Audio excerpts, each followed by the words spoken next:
So, you're getting ready for your first ride. Here are a few things that you need to know before you jump in the water. First, make sure that your battery is fully charged, your hand controller as well, and that you have your power key leash.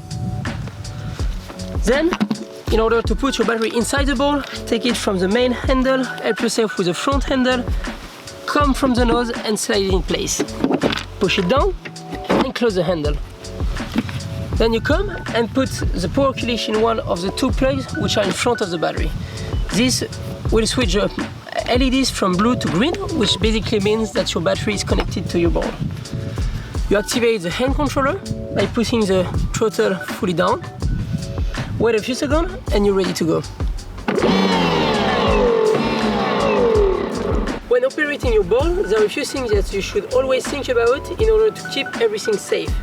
First, when plugging and unplugging the battery, on and off on the charger and in and outside the ball, you should always remove the power key leash and put it in place only when all the connections are on.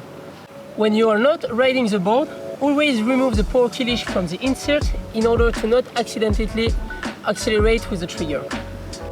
And also, when storing your gear, always separate the hand controller from the power key leash, as there is also a magnet inside the hand controller which can get disabled by the strength of the magnet inside the power key leash. When coming back from your ride, the only maintenance you will have to do is to rinse off the full ball with fresh water. You can also rinse the battery compartment, but make sure that you dry the pins before you plug the battery again. Sometimes you can also spray the connector with some connecting spray that you can find in any shop. Your ball has different modes to ride with, and to change this mode, you need to connect it to the wakeboard app. For this, engage a power key leash in one of the two plugs. The battery can be inside the ball, outside on the charger, this doesn't matter. Then connect to the wakeboard app, and you will have a small button called search. Click on it, and after a few seconds, you're gonna see your battery name appearing. You click, and then you're gonna get inside the menu. Click on set to go to the settings, and here you have 4 different modes, which are Kid, Eco, Sport and Extreme. You also have 3 different throttle sensitivity to choose with, easy, normal and aggressive. For beginners, we recommend to start with Eco and easy throttle, and then you can increase slowly, Sport and normal and Extreme and aggressive. That's what we recommend for your first ride. You can rather ride your board strapless or with foot strap, depending on your preferences and the weather conditions.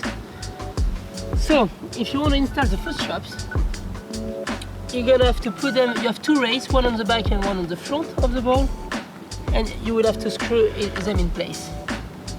On the rabbit tree, I would recommend that you put the foot straps in the center position of the rails. On the Rabbit 1, more further back, as it's a really wide tail on the ball, and for the Rabbit S, I would slide them all the way front of the race. That's just going to give you a bit more performance for each different model that we have today. For the stance, you can open the stance of your feet with the 2 small inserts of the foot straps here on the side. For the front foot, try to have your foot as open as possible and the back foot can be straight. Kind of a surfing or snowboarding position basically. That's going to help you to turn back side and front side. For your first ride, we would recommend you to start strapless, as it can be a bit tricky sometimes to slide your feet in when you don't fully control the hand controller. Then you can start with the front foot strap in place and then put both for full control of your ball. To carry your ball, you have 2 different options. You can do either like this, by lifting from the nose and the back of the ball, or you can also use the foot strap in order to lift it out. When lifting your ball, always make sure like your grip is secure in order to not drop it on the floor.